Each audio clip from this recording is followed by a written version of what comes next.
January the 19th, Luke 18:1. Men ought always to pray and not to faint. Go to the ant. Tamerlan used to relate to his friends an anecdote of his early life. I once, he said, was forced to take shelter from my enemies in a ruined building where I sat alone many hours.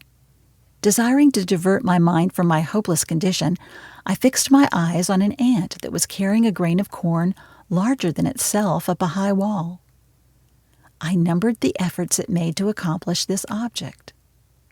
The grain fell 69 times to the ground, but the insect persevered, and the 70th time it reached the top. This sight gave me courage at the moment, and I never forgot the lesson. Prayer, which takes the fact that past prayers have not been answered as a reason for languor, has already ceased to be the prayer of faith. To the prayer of faith, the fact that prayers remain unanswered is only evidence that the moment of the answer is so much nearer.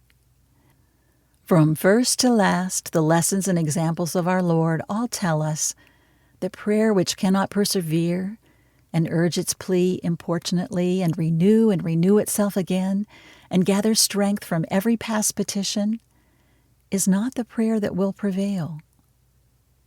Rubinstein, the great musician, once said, "If I omit practice one day, I notice it. If 2 days, my friends notice it.